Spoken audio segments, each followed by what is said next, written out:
Om Shanti. Good morning. साकार मुरली 3 जून 2022। बाबा का मीठा मीठा पत्र हम मीठे मीठे बच्चों के मीठे मंथन के लिए, मीठे चिंतन के लिए। मंथन शुरू करने से पहले प्रेम के सागर से बाबा की प्रेम भरी किरणों के नीचे बैठ जाते हैं और अनुभव करते हैं कि हम प्रेम स्वरूप आत्मा है, प्रेम के सागर की संतान है।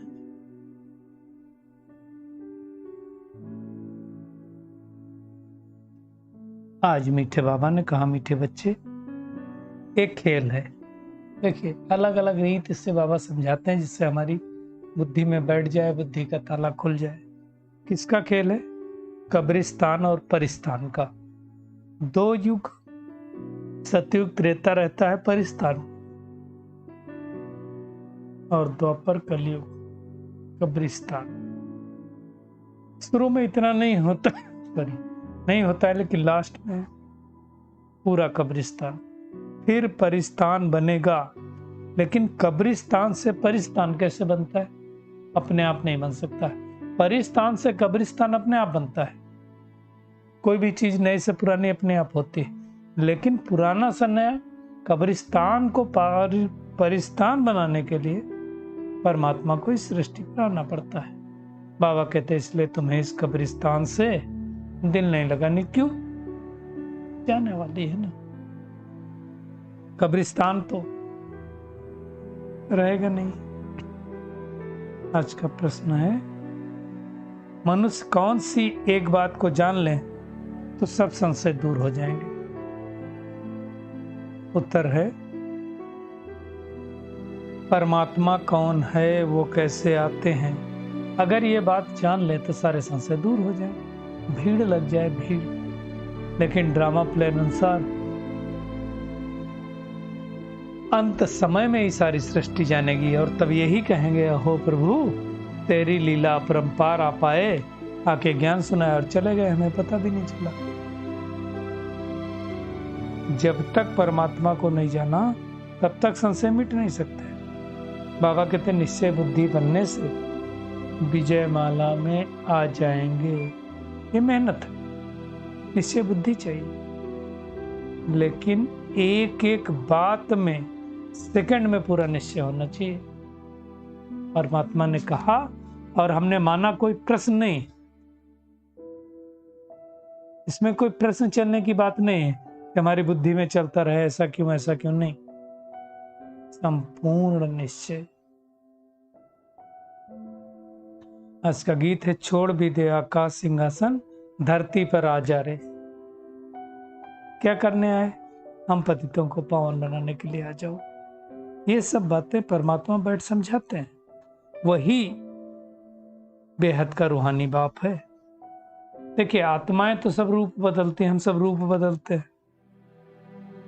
निराकार से साकार में आते हैं पाठ बजाने के लिए कर्म क्षेत्र पर।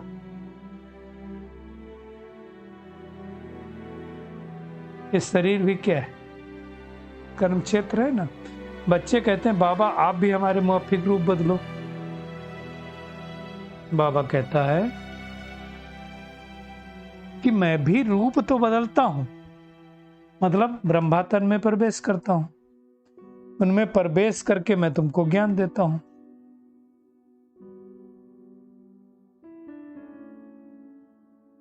लेकिन तुम्हारे माफिक हम रूप नहीं बदलते। तुम जन्म मरण में आते हो, मैं जन्म मरण में नहीं आता हूं। ब्रह्मा तन में आकर के मैं तुमको समझाता हूं तो तुम समझ जाते हो। इस पतित दुनिया, पतित शरीर में बाबा कहते हैं मुझे आना पड़ता है। मैं कोई कृष्ण के शरीर में नहीं आ सकता ना। कृष्ण के शरीर में आए तो वहां सतयुग में ज्ञान किसको सुनाना हो? चाहिए नहीं किसी को। अब दुनिया में लोग तो कहते हैं कृष्ण गोरा था फिर काला कैसे हुआ? फिर क्या कहते हैं? आपने डसा। अब ये वास्तव में सर्प की बात नहीं। 5 विकारों रूपी सर्प ने डसा तो श्री कृष्ण की आत्मा जो गोरी थी वो काली हो गई। ये है सही श्याम सुंदर का मतलब। और कलयुग के अंत में वही आत्मा के तन में आते हैं और फिर उनका नाम दादा लेखराज रखते हैं। बाबा कहते जो गोरा व सांवरा बने, मैं तो इसमें जन्म मरण में आता नहीं हूँ, शरीर ही नहीं बाबा को तो गोरा सांवरा बनने का कोई प्रश्न ही नहीं।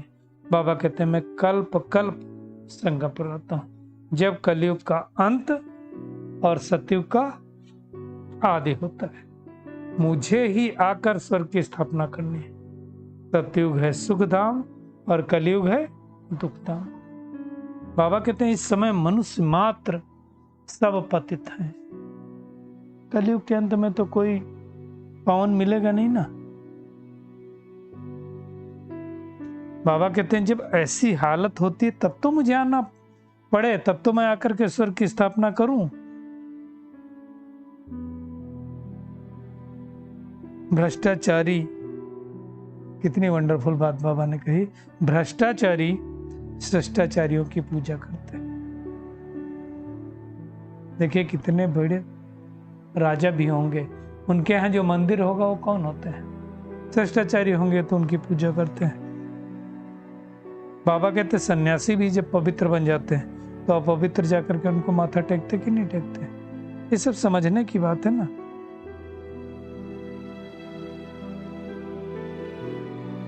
तो बाबा कहते हैं अब और संग बुद्धि योग तोड़ करके मुझ एक बाप के संग जोड़ो तो तुम परमात्मा के पास पहुंच जाएंगे। संग तारे कुसंग बोरे, तो हमें ऐसा कोई संग नहीं करना है जिससे मुझे आत्मा की उन्नति के बजाय उन्नति हो जाए।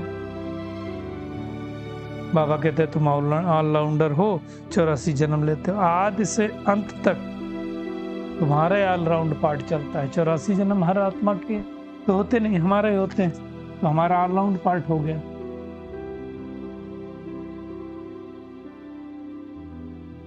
पहले पहले आदि सनातन देवी देवता धर्म होता है ना, बाद में अनेक धर्म आते हैं द्वापर युग से।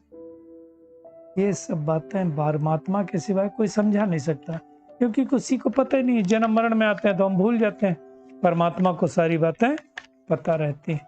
बाबा कहते हैं आधा कल्प सूर्यवंशी चंद्रवंशी राज्य चलता है। पुरुषोत्तम संगम युग तो बहुत छोटा सा युग है, एकदम छोटा सा युग, कहा जाता है 100 साल का है, इसीलिए इसको कुंभ भी कहते हैं। याद तो करते उसको ही कि हे परमपिता परमात्मा आओ मुझ पतित को पावन बनाओ। उनसे मिलने के लिए तो सब भटकते रहते हैं, यज्ञ तप दान पुण्य करते रहते हैं। बाबा कहते फायदा कुछ भी होता नहीं है। वो है भक्ति कांड और ये है ज्ञान कांड। इसलिए कांड रामायण में भी देखो कांड ही कांड दिखाए, अयोध्या कांड, किष्किंधा कांड, श्रीलंका कांड, सब कांड ही कांड है, सुंदर कांड है ना। तो बाबा कहते आधा कल भक्ति और आधा कल ज्ञान मार्ग चलता है। इसलिए बाबा जब आता है तो अब पुरानी दुनिया से और भक्ति से वैराग्य दिलाता है, क्योंकि ये तो कब्रिस्तान होने वाली है। बाबा कहते हैं मुख्य बात है निश्चय, इसलिए गायन भी है संशय बुद्धि विंसंती निश्चय बुद्धि विजयंती। बाप को जान जाएंगे ना, परमात्मा को जान जाएंगे तो सारे संशय मिट जाएंगे। ब्रह्मा द्वारा स्थापना होती है, किसकी स्थापना होती है? विष्णु के राज्य की स्थापना होती है। हम ही देवी देवता थे, फिर चंद्रवंशी वैश्यवंशी शूद्रवंशी बने, अब वापस बाबा आकर के फिर से हमें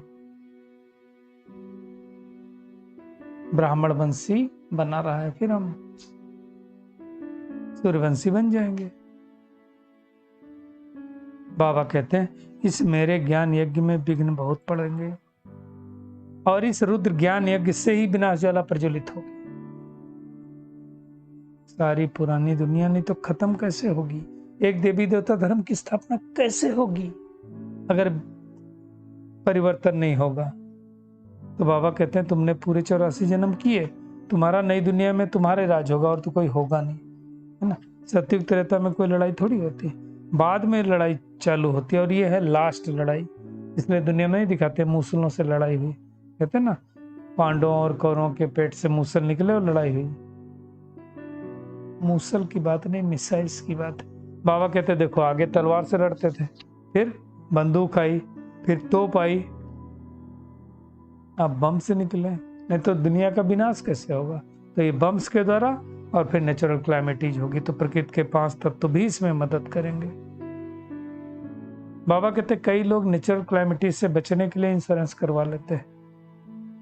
अगर मान लो किसी ने इंश्योरेंस करवाया भी हो तो उस समय कौन किसको रिटर्न देगा? कोई रहेगा ही नहीं, तो रिटर्न किसको देगा? बाबा कहते हैं तुम्हें तो बाबा के पास डायरेक्ट इंश्योर करना है। भक्ति में भी इंश्योर करते हैं तो आधा कल्प तक उसका रिटर्न मिलता है। इस जन्म में किया, अगले जन्म, अगले जन्म में किया, अगले जन्म में। यहाँ तो हम डायरेक्ट इंश्योर करते हैं और पूरे 2500 साल तक चलता है। कोई सब कुछ इंश्योर करता है तो विश्व की बात सही मिल जाती है, जैसे ब्रह्मा बाबा। बाकी ये दुनिया तो खत्म होने ही वाली है। इसलिए गायन भी है, किनकी दबी रहेगी धूल में, किनकी राजा खाए, किनकी आग के हवाले और किनकी चोर उड़ाए। सफल उसी के हो जो धनी के नाम लगाए। ये सब चीजें होनी है, समझने की बात है। बाबा ही आकर के इस पतित दुनिया की से पावन दुनिया की स्थापना करता है। दुनिया में दिखाते हैं, बैल की सवारी दिखाते ना किया। ये समझने की बात है कि बैल पर आएगा परमात्मा। भाग्यशाली रथ जिसका नाम ब्रह्मा रखते हैं उस पर आते हैं। सारा दिन बाबा कहते हैं मैं बैल की सवारी करूंगा ना। फिर गौमुख भी दिखाते हैं कि उससे अमृत टपकता है। वहां जाने के लिए 700 सीढ़ियां हैं। बाबा कहते हैं सबसे बड़ा गौमुख ये है। कौन सा? ब्रह्मा बाबा का मुख। फिर वहां अमरनाथ पर जाते हैं तो कितनी मेहनत करते हैं। बाबा कहते हैं वहां कुछ है नहीं, सब ठगी है। आज दुनिया में कैसे पैसा है उसका धंधा है। तो बाबा कहते हैं तुम्हें तो अब इन सारी चीजों से तुम बच गए। बाबा ने बचा दिया ना हमें। भारत ही सबसे बड़ा तीर्थ है, परंतु दुनिया को मालूम नहीं क्यों तीर्थ है, क्योंकि यहीं भगवान आते हैं। इसलिए बाबा की महिमा अपरंपार, वैसे भारत की भी महिमा अपरंपार है। हेल और हेवन दोनों ही भारत बनता है। इसलिए दुनिया में भी लोग बोलते हैं भारत कभी विश्व गुरु था, फिर से बनने वाला। तो बाबा कहते तुम सचखंड के मालिक बनते हो। यहाँ किस लिए आए हम? हर दिन अपने आप से पूछना हम किस लिए आए? तो बाबा से वर्षा लेने के लिए आए। किसका वर्षा लेने के आए? जीवन मुक्ति का। लेकिन उसके लिए हमें बाबा को प्यार से याद करना है। अंत में जब प्रत्यक्षता होगी ना, तो बाबा कहते तब जानेंगे बरोबर इन्हों को बतलाने वाला बेहद का बाप परमात्मा है। लेकिन उस समय कुछ कर नहीं पाएंगे, पछताने के अलावा कुछ नहीं रहेगा। अभी भी समय है, इस ज्ञान को अच्छी तरह से समझ के परमात्मा को याद कर लें, बाद में कुछ नहीं होगा। तो आज सारा दिन क्या करना है? एक तो इम्पोर्टेंट बात है, सारी तरफ से संग तोड़ करके एक परमात्मा का संग करना है। ये सारी दुनिया अब कब्रिस्तान होने वाली है, इसलिए इससे दिल नहीं लगानी है, दिल परिस्तान से लगानी है। अंत समय है, सब कुछ खत्म होने वाला है, इसलिए परमात्मा के पास अपना संपूर्ण इंश्योर कर देना है। आज का बाबा का श्रेष्ठ वरदान है, ब्राह्मण जीवन में सदा खुशी की खुराक खाने और खिलाने वाले श्रेष्ठ नसीबवान हो। बाबा कहते हैं विश्व के मालिक के हम बालक सो मालिक है। विश्व का मालिक कौन है? परमात्मा। उसके बालक हम मालिक हैं। पहले कर्मेंद्रियों के मालिक, फिर सृष्टि के मालिक। बाबा कहते हैं इसी ईश्वरीय नशे और खुशी में रहो। वाह मेरा श्रेष्ठ भाग्य अर्थात नसीब। इसी खुशी के झूले में सदा झूलते रहो। सदा खुश नसीब भी हो और सदा खुशी खुराक खाते और खिलाते भी हो। औरों को भी खुशी का महादान दे खुश नसीब बनाते हो। आपकी जीवन ही खुशी है, खुश रहना ही जीना है। कई लोग सोचते हैं जब मंजिल मिल जाएगी तब खुश होंगे। बाबा क्या कहता है? नहीं, खुश हो फिर मंजिल पर जाओ। तो खुश रहना ही जीना, यही ब्राह्मण जीवन का श्रेष्ठ वरदान है। स्लोगन है हर परिस्थिति में सहनशील बनो तो मौज का अनुभव करते रहेंगे। शुक्रिया मीठे प्यारे बाप दादा, शुक्रिया आप सभी का। इस मीठे मंथन के लिए। ओम शांति।